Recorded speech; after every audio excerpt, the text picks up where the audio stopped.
Hi, I'm Sandra. Hi, I'm Triffany, and we're friends. Every time we get together, we have these crazy, awesome insights about manifesting, life, synchronicity. And one day I said, it's too bad we didn't record this because somebody out there could have benefited from hearing this. And that's how this began. We never know what we're going to talk about, but when we do and the magic happens, we want to share it with you. Cool, we're on the air. How you doing? I'm good. How are you? I'm doing good. I'm doing good. Yeah.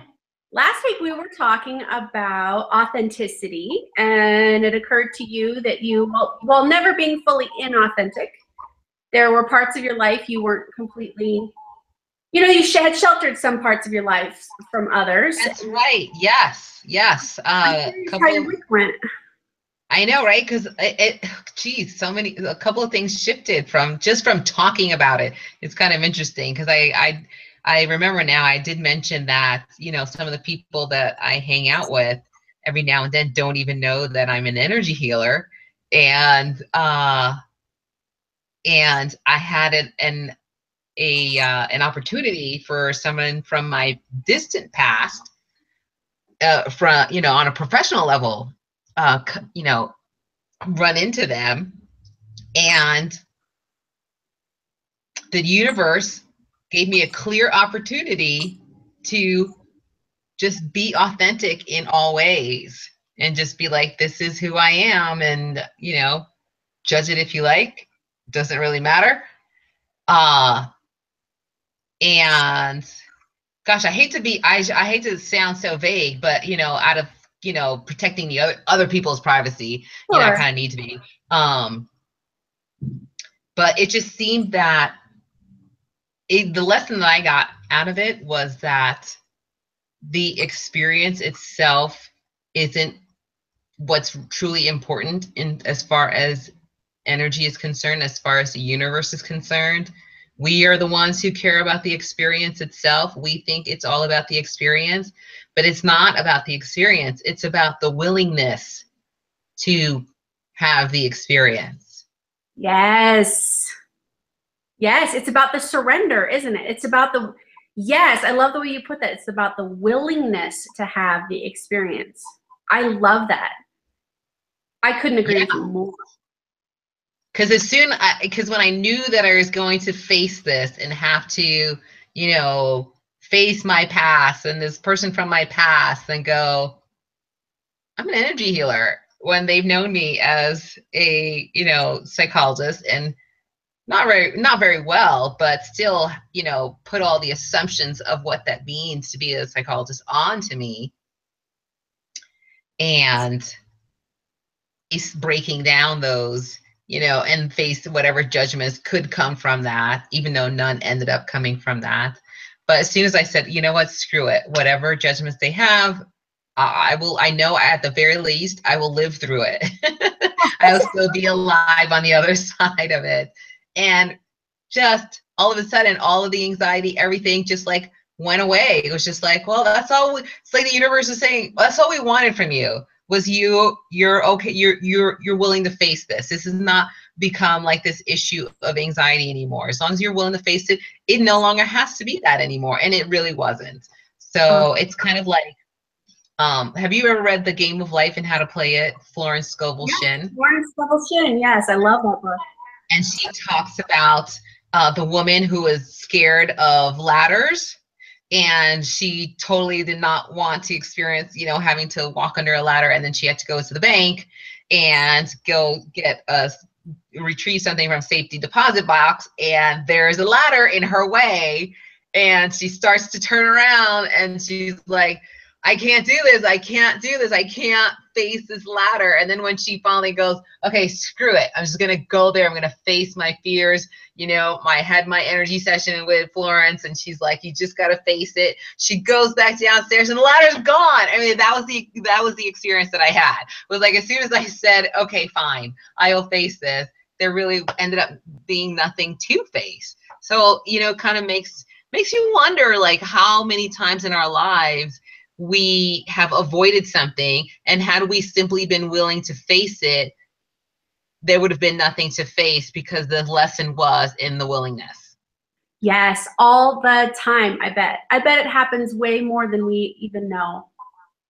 It must, because it's kind of it is almost a universal concept. It wouldn't even, or not concept, construct. You know, it wouldn't even surprise me if it comes up in some of the universal law stuff that you're studying and sharing with your followers, because it really, it's that whole what we resist persists, right? And what we look at disappears. I think that's from the Abraham Hicks teachings. I think that's a phrase from there. But it is that whole idea. The whole time you're in denial of it and you're trying to avoid it, you really are creating the energy around, and it's all ego, right? It's all fear, it's all guilt, it's all shame, whatever it is that's keeping you from this thing, it's all ego, but it builds it up. And it's like this little monster that feeds on your denial and feeds on your fear, and it's getting bigger and bigger the whole time. And all you have to do is turn around and look at it and go, I see you. It's okay that you're here. And it goes, oh, because there's no more guilt to feed it. There's no more shame to feed it. There's no more denial to feed it. It's unbelievable to me how often that happens. And it's such a good reminder. I'm glad that was your experience, because as basic and as easy as that is, I think we all forget. I do. I forget all the time. Yeah. Because I think it's natural to just want to avoid situations that you think are going to be unpleasant. Mm-hmm. Yeah. And I was kind of thinking about that, and I almost, kind of was like, oh, I should just go out there and like face my fears. But I don't think that's what that was about, though. I don't know. You know what I'm saying? Like, it's not about putting yourself at risk or, putting yourself in harm's way or even stepping out in faith even. It's simply, this is a situation that's being presented to you. And are you going to avoid it simply out of fear, or are you going to be brave and face it? There wasn't an issue of, risk to life and limb or reputation even, or anything like that. Right. Yeah, because I was thinking, oh, all the things that I've been avoiding. But I think that would be a foolish way to interpret this experience. That It's not about like, oh, let's just go, buy that new thing that I've always wanted and the money will just show up for it, right? That's poor, kind of a poor judgment and not a real issue of facing your fears. It's more of an issue of, we're going to take this risk and hope that the universe sends a safety net, which is a totally different thing. So I just want like anybody listening to be clear on the nuances that, we're not saying, oh, go out there and like, take chances. It's simply, when the universe says, well, this is something that you really need to face, then it's about facing fear, not really facing risk. That's a really great differentiation. And I love the example you brought up. I want to clarify then, because when people do listen to this, I do want them to, you guys fully understand exactly what Dr. Thabot is saying here. There's a huge difference between facing that fear and taking the risk. So the difference is, she brought up the financial piece, right? So you were saying it's not like, oh, I'll just go buy that $1,000 TV even though I'm already $3,000 in debt, right? Like that is not, neither is it an act of faith. It's more of an act of defiance. That is being in denial of the problem that needs to be solved, would be your debt, right? So that is feeding the beast because you're turning your head away from it. Instead, it would be, if you're facing your fear, you're calling the credit card company and you're having the tough conversation, the conversation you were afraid to have, the conversation where you had guilt, where you had shame, where you tried to be in denial of the problem that needed to be solved. And instead, you're calling them and you're saying, I'm in over my head. What are my options? Right? And you're allowing somebody to come in, and that ends up being the conversation where they go, oh my God, we're so glad you called. Well, let's lower your interest rate and we'll put you on a different payment plan. And so many things like that. The moment you agree, as you said, to this universal calling to face down that fear, that's the moment of transformation. It's not the phone call, and in your case, it wasn't the conversation. It wasn't that.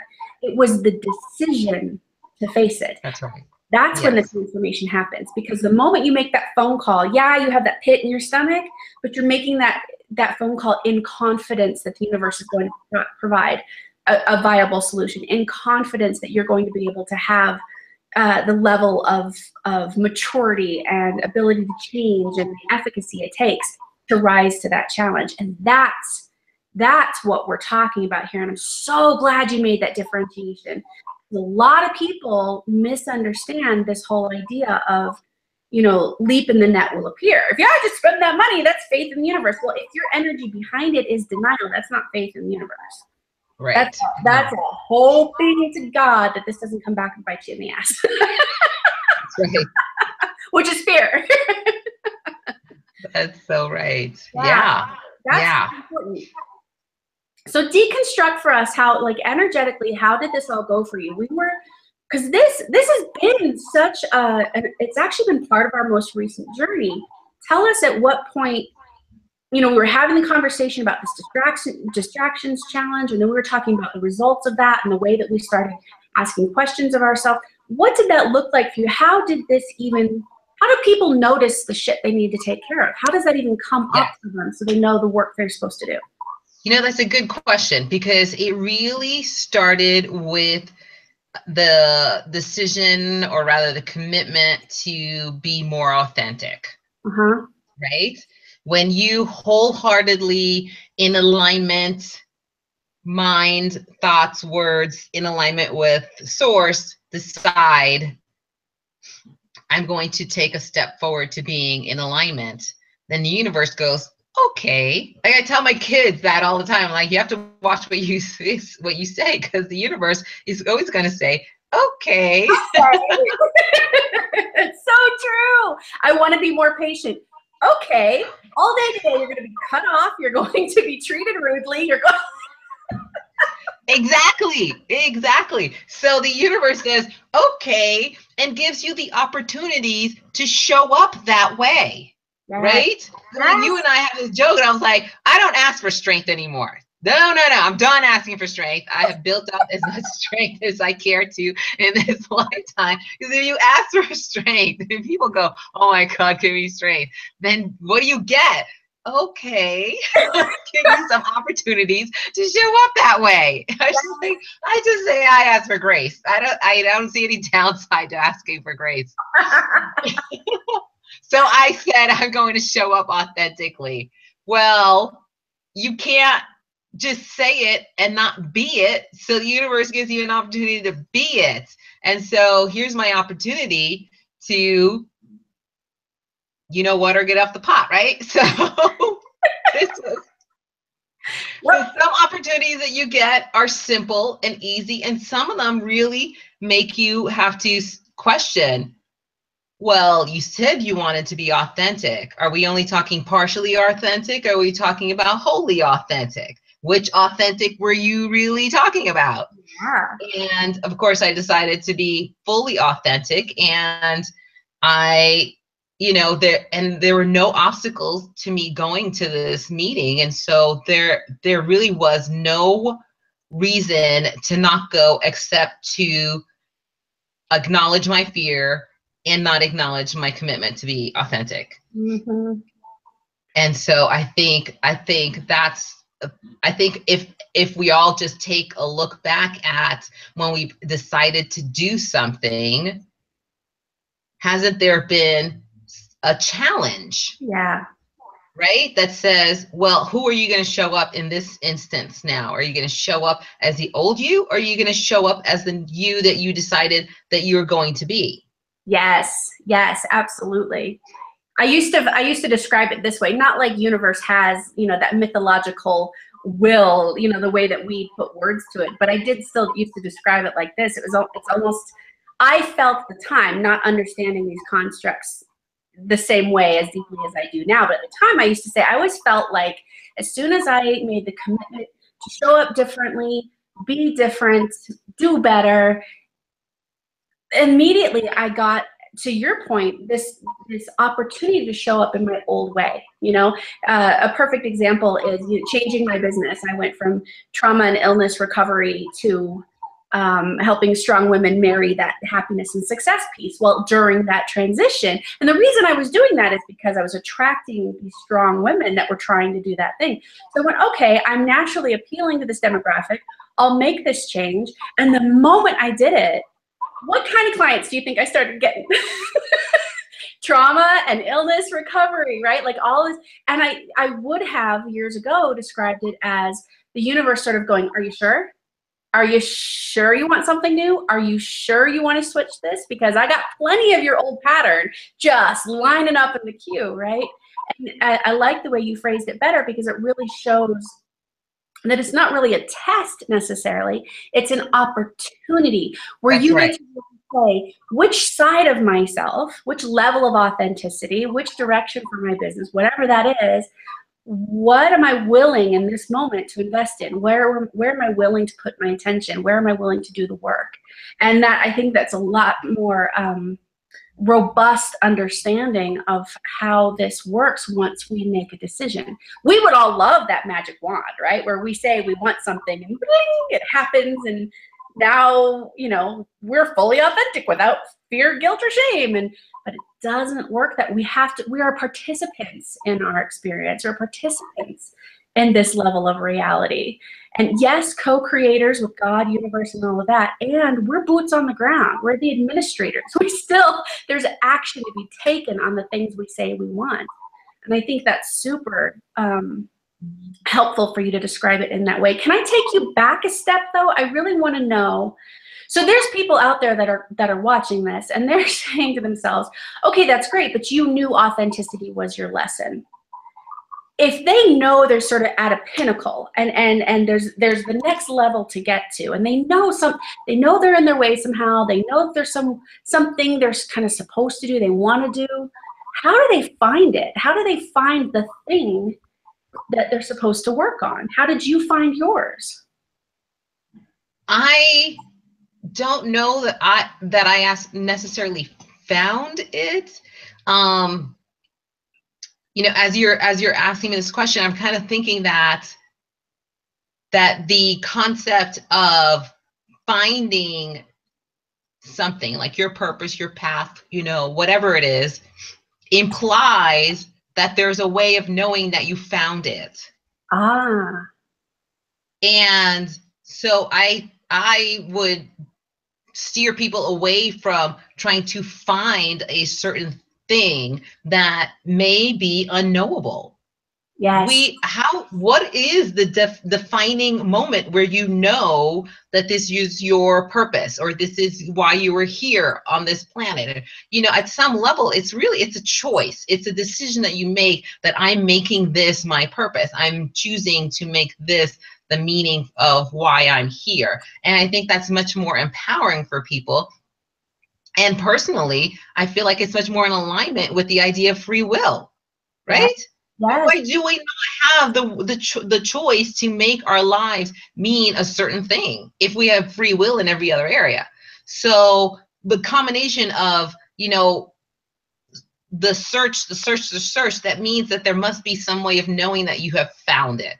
And I don't know of any definitive way of somebody assessing that this is, you know, they found their purpose, except that they're comfortable with what they've chosen. Mm-hmm. And so that could be a completely conscious choice. So the authenticity, I just had, you know, enough happening in my life where I chose I made a decision. I'm going to be more authentic in my life. And so for other people, it could be, I'm going to be less shy, or more kind, or more patient. It could be anything. I mean, we could choose whatever we want in our pursuit to being more us, better us than we currently are right now, a more evolved version tomorrow than we are today. So I would encourage people to just choose, look at your life right now, and what do you think would make a significant change in your life? And it doesn't have, and significant doesn't necessarily mean big. It just means meaningful. Yes, yes, absolutely. Yeah, I think what you're saying is really insightful, and I'd like to add to that you know, we have this kind of idea, and I think this is part of what you're saying too, is we've sort of been given this impression that we all should sort of have like this distinct passion, and if we didn't discover it in childhood, if it wasn't shown to us, or if it wasn't apparent, but that there's still sort of like a passion that one day will bloom or blossom within us. And aside from the few prodigies that came out of the womb playing piano, playing, you know, Bach or something, aside from those few exceptions, for most of us, the people who have become most passionate have really been able to dabble, to practice, to innovate, to reinvent. And you begin to understand that while there is a common thread, you could say they've always been passionate about this. Richard Branson has always been passionate about creating unique customer experiences, whether that was a bank, you know, financial experience for customers, a musical experience for customers, a flight, you know, his airline, whatever that's been, that has been the common thread. But that's not going to be something you understand until you look in the retrospect. Because when you're in it, all you're doing is doing that next thing, going, ooh, this feels good. And I like the way you said it. You make a choice. You say, think of something. Where could you be better? Where could you be more you? And practice that. And then you build these layers. And then you look back and you go, here's that commonality. Now, the beauty is, once you do find that commonality, now you have something even, that's a ceiling breaker, right? Because then you can go, you know, for you, you look at the different iterations from military to hospital psychologist to private practice, and you found deeper and more meaningful ways the entire trajectory of your career to help others be better at who they are. That has been your common thread. But you didn't know that until you went, ooh, energy healing, that sounds so woo-woo. But then you went, wait a second, that's my purpose. And we use it like we always knew it, but we didn't. We had to build it and experience it and practice it and continue to practice it after that. Yes, that's right. That's right. That's a good point. That's a good point. Yeah. And I want to go back to what you had said about taking action. Yes. Because I do think, and that is kind of a interesting way of looking at the whole be, do, have concept that you know, Abraham Hicks talks about. Because I was talking about, like, who am I going to be with this, you know, test or this opportunity the universe is coming? And you had mentioned, you know, that you have to take action, right? And, you know, here are all these, you could have the old types of clients that you had before coming in, but here's an opportunity to do something new. And that's the action piece in order to have what it is, what you want, right? So there has to be some action on your part. And I think that's where the opportunity comes in, is you can ask for whatever it is you want from the universe. You can ask infinitely for whatever it is you want in the universe. And most of us ask for the same few things. We don't ask for things that are unique to us. We don't ask for things that are like, that would open up our particular world, our experience of life. But if we were, then there's something that you need to do then to have it. And the universe gives you an opportunity to be that person. Because if you can't be that person, how can you have that? Yes. Yes. That is so profound, Sandra. I love that. You're absolutely right. That's the reason why people who win the lottery, you know, they don't have the consciousness of someone who's either grown up within wealth or grown into their wealth, where they know how to invest and they know how to innovate wealth and they know how to play that wealthy lifestyle well, right? They only know how to spend. That's the only thing they ever learned. That's how they ended up, you know, hoping to God they got that jackpot in the first place, right? So that's a really, really good point you make, that there's a consciousness to be developed. It's not that you can't have the thing you want. You can have it, But if your consciousness isn't at the level of that thing you're asking for, it's a mismatch. It's not going to happen yet, or not in the way that is going to be sustainable. So the more valuable gift you can give yourself, the more valuable request you can make of the universe is help me grow into that. Help me have a wealth consciousness. Help me have a health consciousness. Help me have this experience within, so that I can have the experience outside of myself. And that, I think, is an incredible point to bring up in this particular context. So another good example I have for you that just hopefully will illustrate this for people who might be stuck in this place. I said health consciousness. I was working with a woman who'd been sick for a very long time, was on her way back to well-being, and she hit a point where the people around her started seeing her behave more healthfully. She had a little more energy. She started to take hikes, and they started to treat her like she was more healthy. And there was a part of her that was scared. There was a part of her that was a little scared that if people started to see her healthy, it would invalidate that she was the sick woman all those years. She really must not have been that sick. Her fear was that they were going to be thinking she really must not have been that sick. She must have been a drama queen. It wasn't that bad. And, again, all in her head, right? She has no idea how these people are going to show up. But there was a health consciousness that needed to change in order to bring her healthfulness forward, that next step. And boy, I'm gonna ruminate on that, man, because then it makes me wonder. Because you and I talk about specific things, being more authentic and embracing certain parts about ourselves in order to grow it. But I had never thought about it in the terms that you put it, and I think that's super helpful. I think that's really helpful. Yeah, I bet if this woman just says, yes, I'm willing to face that people are going to invalidate all the years that I've been sick. Watch that, that's probably the only thing the universe needs is for her willingness. Yes. Yes. And then she can move forward without obstacle. Yeah. Because she's going to turn around and she's going to see some people go, no, honey, I was there with you. I know it was real. I am with you on this journey. And the people who did have that judgment or might have that judgment, they're not prepared for the next leg of her journey anyway. It's completely okay for that to fall off. Same thing with the wealth consciousness, right? If you were to come into a lot of wealth without that wealth consciousness, everybody around you is going to be consumer minded. They're not going to be investment minded. They're not going to be in money growth energy and mindedness. But the people, if you face it, if you turn around and you go, okay, I know I got this money, but that doesn't mean I'm taking us all on vacation. I am going to go learn how to be good with my money. I'm going to be serious about this. Then the people who are willing to rise to that level are going to come with you. All of those fears you have about, oh, sure, they're going to think that now I have this money, I'm better than them, whatever. You're going to face those fears. You're going to allow that shift to happen. And the people who aren't ready to come with you, they just won't, and that gets to be okay. And then we learn to, help me be graceful through this, help me be gracious through this, help me be forgiving, help me. That's when you look at those other sides. If there's wounds because people left your side, that's another space you can go inward and ask for that, right? Yeah.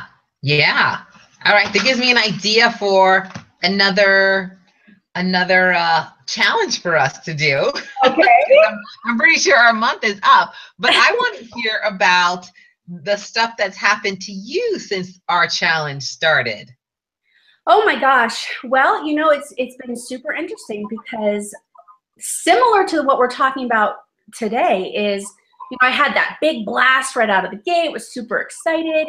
And what's funny is in the last week, there have been a lot of those little pokes that have been like, okay, you said you wanted this, now here's your choice. I had, back in February, saw this company, Chauffeur, support, they donated a bunch of the money they made on bus rentals back to women's causes.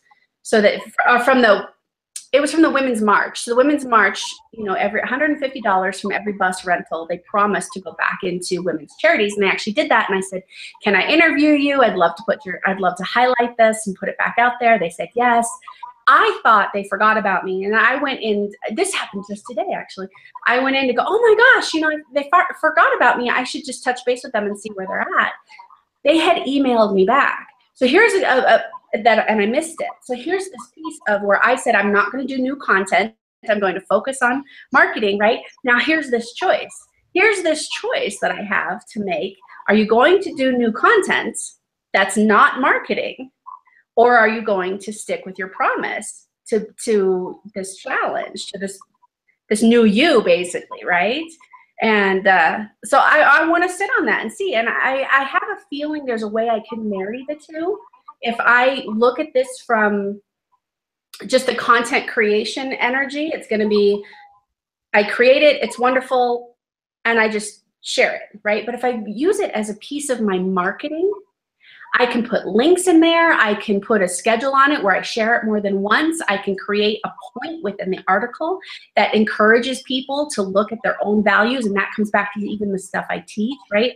So there's a way that I can do it that is authentic to my original purpose, as well as authentic to the choice of mine to be a better promoter of what I do and the tools that I have. It was really, really interesting to see where I had that big blast of like, yeah, money's coming in, new clients, new subscribers, like all of a sudden I hadn't even done anything yet. And now I'm seeing exactly what we're talking about, this crossroads place. You can go, you know, you love content development. Are you sure you don't want to go back here?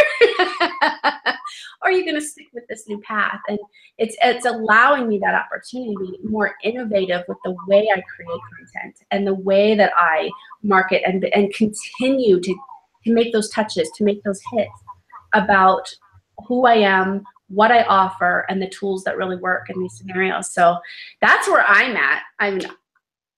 That's awesome, because I think that's been the best thing about this challenge is that, you know, you realize just how on automatic you've been in doing things. And now, even if you choose to do it, you're doing it more consciously now, and you're doing it with purpose, and you know the outcome that you're expecting based on the new level of consciousness that you're bringing to it. So I think that's awesome that you're looking at it in terms of like, okay, it is content marketing. Am I going to go back to this? And I doubt that you're going to go back to it in the same unconscious fashion that you did before. That It's not just like this driven behavior of, I got to get content out there. I got to get content out there. Now it's like, okay, if I'm going to put content out there, what kind is it going to be? And how does it reflect who I am? And I think that's awesome. Thank you. Thank you for reflecting that back in that way. That's really helpful to me because that's exactly what I want to do. And you're right. I won't go back. And that's the beautiful thing about it. Because remember, the whole reason this started is I realized that I was using content creation as an excuse, as an unconscious. I wasn't even really, I knew it was there, but I wasn't tapping into it. I wasn't paying attention. It was that denial, right? Like it was in denial of my marketing. It was, you know, it's a way for me to hide from my next level of growth. And now that I have spent almost a month, because we are coming up on a month. So now that I have spent almost a month with this whole new intention, this whole new practice, it is, you're absolutely right. It's taking on a whole new flavor and a whole new intention. And I would be surprised. I would be surprised if I went back to creating content as an escape from, well, yeah, in part, going right back to the top of this conversation, because I'm no longer resisting the marketing. I'm no longer trying to pretend that this isn't a problem to be solved for me. And not that I even pretend, I always knew, I've even talked about it openly here and on my scoping out sessions, and even in my, well, I've always been open about it. It wasn't like I wasn't aware of it, but this was just the next level stuff, man. Like this has just been a whole new experience in intentionality. And it has been that intentionality coupled with the practice, coupled with the action, like you said. And a huge difference for me. I'm super excited. I know you said for you personally, this is going to be something that you continue on, and it's not just a 30-day challenge anymore. It's like a new way of being, and I absolutely feel the same way.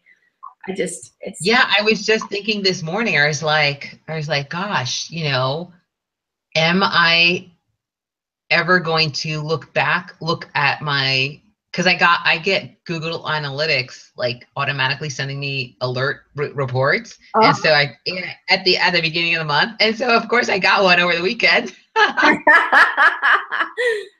I didn't open it, and I thought, now what would be my purpose for opening it? What would I be looking at?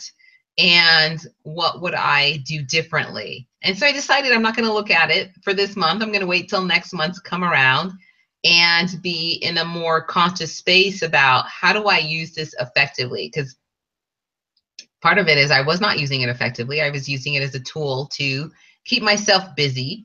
Well, my little, keep myself a little hamster on the wheel under the delusion that I was actually being productive, when in fact I was just taking up time, filling up time with this activity. And I'm sure there's a much more effective way of using this product, and I just wasn't doing that. And so now, I am going to be consciously choosing to learn how to use this product effectively, and not so that it doesn't turn into, several months later back to where I started, square one, where, Right. I'm wasting time with it.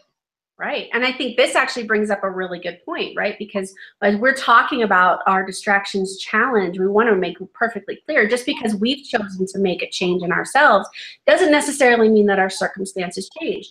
The data that's held in Google Analytics is still important. I still had feelers out there to create content in a meaningful way, right? Like, our circumstances aren't different. It really becomes an opportunity, and I'm expressing this in a slightly different way, but sort of the same as we were saying. It becomes an opportunity after you make this change, and it's this conscious practice to integrate. How do I then, if I'm choosing to show up differently, and maybe it's not something as concrete as, for me, marketing, for you, not studying the analytics, but for somebody else, maybe it is grace, maybe it is forgiveness, maybe it is something that's a little more nebulous, a softer skill. When you get better and better at that, what does that mean when you're reintroduced basically to the reality of, a gossipy coworker, or, yes, there's the choice. How do you want to handle this? But at some point, you're also making that assimilation of the two, the old circumstance with the new you, and now it's complete, and now that gets to be your new default. And it's almost stage 3, right? There's the commitment to the change, there's the practice, and they're two separate things, and then there's this integration on that other end that, if it's coming from a conscious place, gets to make that circumstance meaningful in a whole new way, which is the goal. Yeah. So here's what I'm thinking about for the new challenge now. Oh, yes. Okay, tell me. And and this is how it ties in, actually, for what you just said, help me actually see how it ties in to what we just did, is what we did in the whole be, do, have paradigm is we changed our doing, and look how it affected our being, right? Our beingness, and eventually our having, right? We just need to keep up the change in the doing part. So what would happen if our next challenge was one of the other pieces of this triangle? Either, picking a new being, a new state of being, like you had mentioned, for some people it might be forgiveness, or the other side is to dream big and decide, okay, to have that, who do you need to be? And then see how it develops. Yeah. Do you have one in mind for yourself already? No, I don't. I didn't. Oh, it's okay. I just thought maybe you were inspired and you were like, ooh, I came up with our challenge because I know what I want to do. Okay, because I don't either, but I think you're onto something, and I want to think about that and see what that would be for me, or just allow it to sort of show up, maybe my meditations or my dreams or something, because we're doing so well with this. I would love to see what that next building block looks like. Yeah, or we could continue the distraction challenge for another month. Well, and they wouldn't even necessarily be different, would they? Because the whole, it can be a distractions challenge. I mean, we're certainly integrating everything we've done, so it could be a new distraction, but what if we did it rather than just the action? If I am the person that it's no longer in denial of the stuff I don't like, how do I take it to the next level of being that person? What does it look like after that marriage, after that assimilation, and allowing that to be our guidepost? And I don't have an answer for that right now, but that's certainly something we can think about and see what opens up for us. I love it. I think it's great. Let's try it and see. Yeah. Yeah. Cool. Okay. All right. Well, this sounds like a good place to end. Yeah. Perfect wrap up.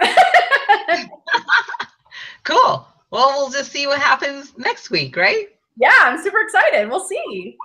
All right. Cool. All right. It's good to see you again. You too. I love you. Bye. Love you too. Bye.